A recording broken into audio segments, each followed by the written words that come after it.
শোণিতপুৰ জিলাৰ তেজপুৰৰ বৃহত্তৰ দ-বেচেৰীয়া অঞ্চলত বিৰাজ কৰিছে এক ভক্তিময় পৰিৱেশ। দ্বিতীয় বৈকুণ্ঠলৈ পৰিণত সমগ্ৰ অঞ্চলটো।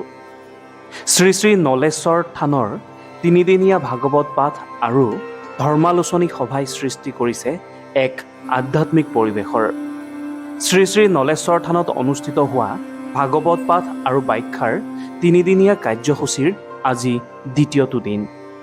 এক বিশাল ভাগৱত শোভাযাত্ৰাৰে আৰম্ভ হয় এই পবিত্ৰ অনুষ্ঠানৰ কাৰ্যসূচী।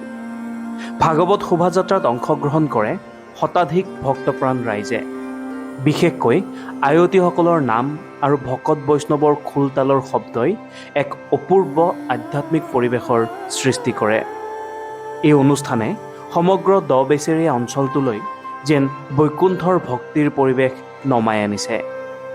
কেৱল শোভাযাত্ৰাই নহয়, থানৰ প্ৰাংগণত চলি থকা ধাৰাবাহিক ভাগৱত পাঠ আৰু ব্যাখ্যাই ভক্তসকলক মোহিত কৰিছে।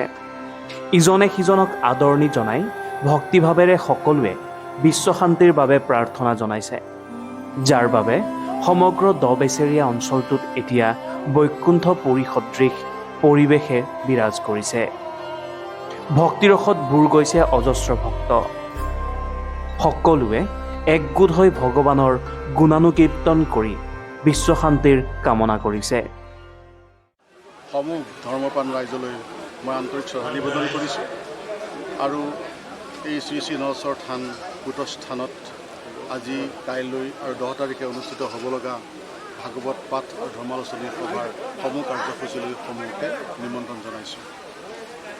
এই শ্ৰী শ্ৰী নলেশ্বৰ থান দ-বেচেৰীয়া আচলতে ইয়াৰ কিংবদন্তি আছে। আমি নজনা দিনতে, পৌৰাণিক দিনতে আহি এই স্থানতেই এখনি পুথি নলত লাগি পেলাই ৰখি আছিল আৰু আমাৰ সেই সময়ৰ কোনো ব্যক্তিক অৱগত দেখাইছিল যে মই ইয়াতে আছোঁ, তোমালোকে মোক গ্ৰহণ কৰা। আৰু সেই উদ্দেশ্যেৰে সেই ব্যক্তিজনে ৰাইজক জনাইছিল আৰু তাতেই নলেশ্বৰ নলত লাগি থকা পুথিখন স্থাপন কৰি এই নামঘৰৰ সন্মান হয়। তাৰপিছত সময়ৰ গতিশীলতাত একাদিক্ৰমে সৰু জুপুৰি ঘৰৰ পৰা আহি 3-4টা পৰ্যায় পাৰ হৈ পেলাই এতিয়া একবিংশ শতিকাত এই সুন্দৰ থানখন সৃষ্টি হৈছে।